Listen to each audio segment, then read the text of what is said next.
It's a month in Spain and you can't really pass up. What you have to speak a language every day, you'd be surprised how much you learn in a course of a week. I got to meet different people, and that was really what made the experience amazing for me.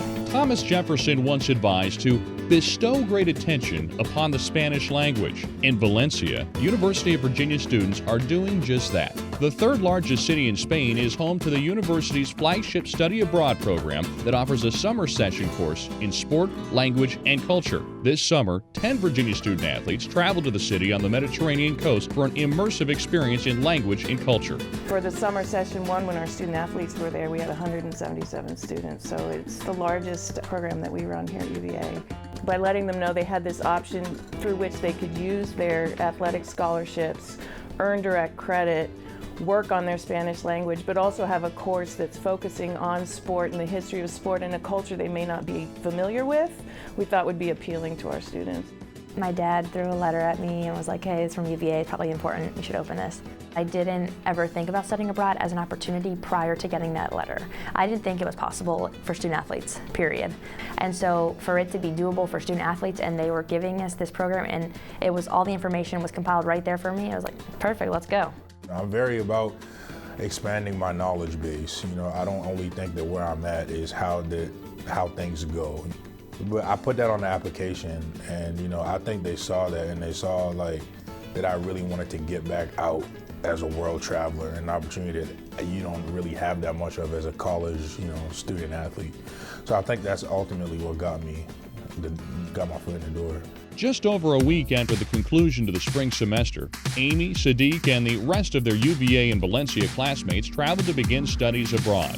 Along with off-season training and language studies, the student-athletes took a course in the culture and sport of Spain. All of our students are motivated, but I think the student-athletes brought in a different aspect just because of the training that they do for their sports. They're so used to having a strong discipline in their daily activities, having to maintain their schedules and their academics. So I think they approached it with a really strong attitude of success and wanting to do really well on the program. All of our students are motivated, but I think the student athletes brought in a different aspect just because of the training that they do for their sports. We'd say like, hey, who has an hour, who has 45 minutes, hey, let's go over to the gym. Because our class was so small, I thought the coolest part is I didn't know Sadiq, Liv, Megan, I didn't know any of them better than I know my classmates. But for whatever reason, when we went into like a discussion with 10 people of student athletes, it was so much more open. Everyone was like an open dialogue. Now I took Spanish 2010, and then there was another class where it was like history, culture, and sports in Spain. Professor Reyes Torres, oh my God, I still email him to this day. We had a great time. He's a super sports guy, he's a super sports fan. So he was kind of the one that took us under his wing and kind of showed us the sports life in Spain. We went and saw Mestalla Stadium, the Valencia Football Club Stadium. We went to see the bullfighting arena. So there were some perks to it. Yeah, it was fun with this group because usually I work on the front end. I send students over, but I don't get to watch the evolution of their experience in Spain. But because the student athletes all kept blogs, I was able to weekly go in and read what they were doing. I think one of the funniest stories was that they all climbed the tower of the old cathedral and were so surprised it was so hard for D1 athletes to get up those little narrow stairs. They also talked about going to Barcelona and having a great time, but being frustrated because they were always responded to in English, whereas in Valencia, everyone speaks Spanish all the time, so they had more exposure to the Spanish language in Valencia. We went to a flamenco show with our teacher. It was just amazing watching the way they're moving and the things they're doing, and it's just nothing I've ever seen in my life. We left the place dancing, walking on the streets in Spain, and I sound so cliche and so funny, and looking back at it, I'm like, we were, such dweebs doing it. But it was so much fun. It was a really good experience. Some people, they go to houses where their parents speak, some English, and they can help them out. I did not have that luxury. My host mom, I love her. Maribel Benito is her name. She speaks no English whatsoever.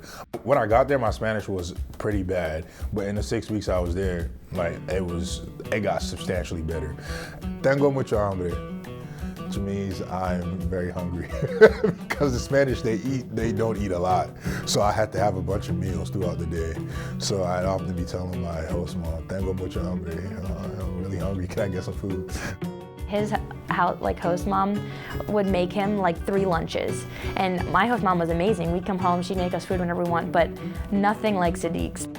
I fell in love with the culture. I fell in love with everything Spanish, the food, the people, the politics of it is so much different from the United States, just everything. And so when I got back, I told my academic advisor, Adam, I said, listen, I've got to apply for this minor. It happened so fast. And you know, if I would have maybe got cold feet and said, I don't really want to go on this anymore, none of what I'm doing now would be possible because I'm fully immersed in the minor. That's one thing I'm thankful for. Having to live that life every day for 6 weeks really helped my development.